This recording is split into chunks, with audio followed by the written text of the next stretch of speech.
Դուք պատրաստվում եք ելույթ ունենալ Նիկոլ Փաշինյանի ելույթից հետո, երբ հնարավորություն կար հարցեր ուղղել նրան։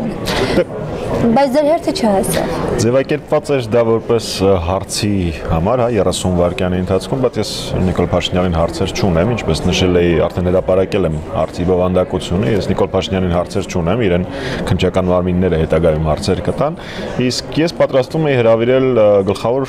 քարտուղարի, նախագահի եւ մյուս անդամ երկրների ներկայացուցիչների ուշադրությունը Բաքվում պահվող մեր տղաների որպիսությանը, ինչպես գիտեք, Կարմիր խաչի գրասենյակի փակումից հետո առաջին հերթին հարազատները, հետո արդեն մենք ոչ մի տեղեկություն չունենք իրենց որպիսության մասին, ու քանի որ Փաշինյանի այցի շրջանակներում ուշադրությունը Հայաստանի նկատմամբ այս նստաշրջանի ընթացքում ավելի մեծ էր, ես ուզում եի դա որպես հարթակ օգտագործել այդ հարցը բարձրաձայնելու համար։ Հիշեցնեմ, որ ամսի 19-ին ես նամակ էի հղել Տիկին Կալասին, եմ բարձրանձնակատարին եւ Հայաստանում եմ դեսպան Արագոսին, նույն խնդրանքով։ Սա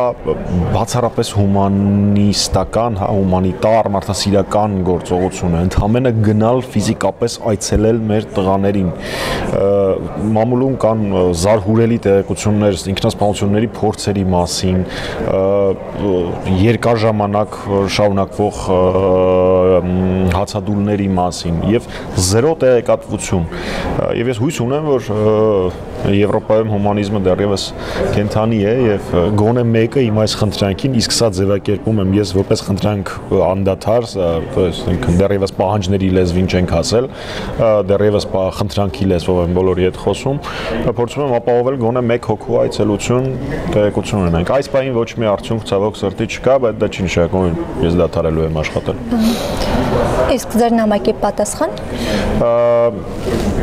Նամակին պատասխանի վերաբերյալ կուզենամ խոսել Հայաստան վերադառնալուց հետո։ Ինչպիսին էր արձագանքը Նիկոլ Փաշինյանի ելույթին ձեր տպավորությամբ։ Ես ճիշտ ասած չեմ հիշում այսպիսի դեպք, որովհետև պետության ներկայացուցիչ այնքան երկար խոսի, որ հարցերի ժամանակ չմնա։ Ես չեմ ուզենա զուգահեռ տանել կամ կրկնել որոշ խորհրդարանականների ԵԽՎ որոշ անդամների ասածներ, մանավանդ հաշվի առնելով իրենց ուղղվածությունը, բայց հիմնվելով առաջին հերթին օգոստոսին կնքված հայ-ադրբեջանական փաստաթղթերի մեկնման տրամաբանության մեջ հիմնական թեման դա է։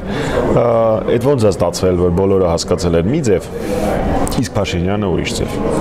Իսկ կարող է Փաշինյանը խափում է ու ինքն էլ է շատ լավ հասկացել, թե այդտեղ ինչ է գրած, ուղղակի ուզում էր Հայաստանի Հանրապետության քաղաքացիներին խափել այդ 4 կետերը, թե 5 կետերը, չեմ հիշում արդեն փոխադարձություն եւ այլն,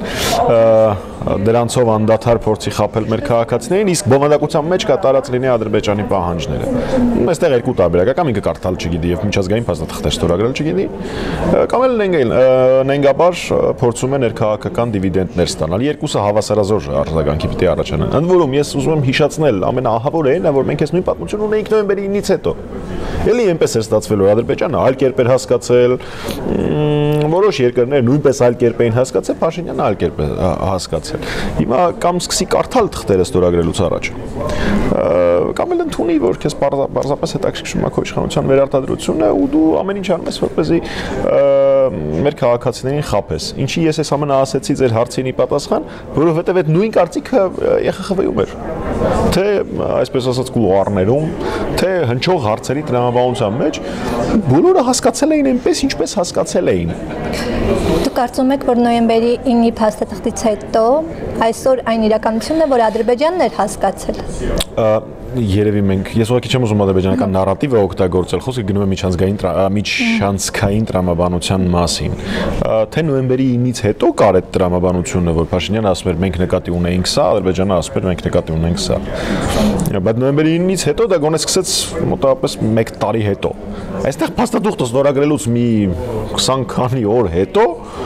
շոսի ժամանակ փաստացի պարզվեց, որ Ադրբեջանը լրիվ այլ բան նկատի ուներ այդ փաստաթղթով։ Հիմա դա է իրականությունը։ Այս նստաշրջանում, որ ինչ են մասնակցում ադրբեջանցի պատվիրակները, քանի որ նրանց պատգամավորական մանդատները չեն հաստատվել, մի քանի անգամ խոսվեց մարդու իրավունքների խախտումների մասին Ադրբեջանում։ Արդյոք դա սովորական երևույթ է։ Ես կասեի, որ այս նստաշրջանում մի քիչ նույնիսկ ավելի քիչ էին, քան սովորաբար։ Գիտեք, բայց այստեղ կա մի առանձնահատկություն։ Հայաստանյան լրատվական դաշտ սովորաբար հասնում են բացառապես այն ելույթները, որոնք վերաբերում են Ադրբեջանում մարդու իրավունքների խախտման վերաբերյալ, եւ մեր գործընկերներից շատերը դրա մասին բարձրաձայնում են։ Բայց այստեղ այլ ելույթներ են լինում։ Ելում են ելույթներ, որոնց ժամանակ կոչ են անում վերադարձնել Ադրբեջանը, խոսում են, որ սա անթույլատրելի է եւ այլն, այսինքն ամեն ինչ այդքան հարթ չի։ Ընդ որում այս գործընթացը, որը տեղի է ունենում Ադրբեջանի credential-ների, հա, այդ մանդատներ անվանենք, մանդատների հաստատման հետ, որը տեղի ունեցավ նախանցած տարի ավելի, ինքը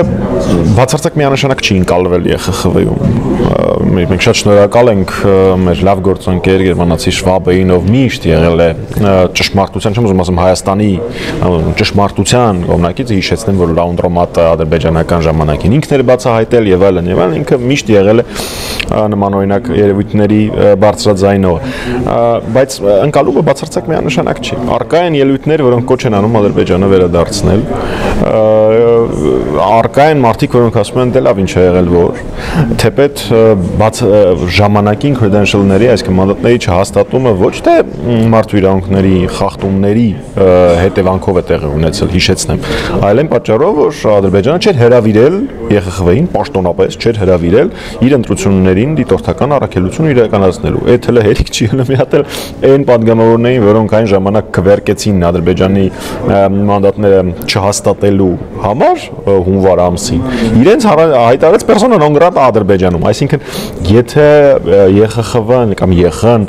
այս վիրավորանքը կուլ տա, ես մի քիչ լավ չեմ պատկերացնում, թե ինչ կմնա այս կառույցից։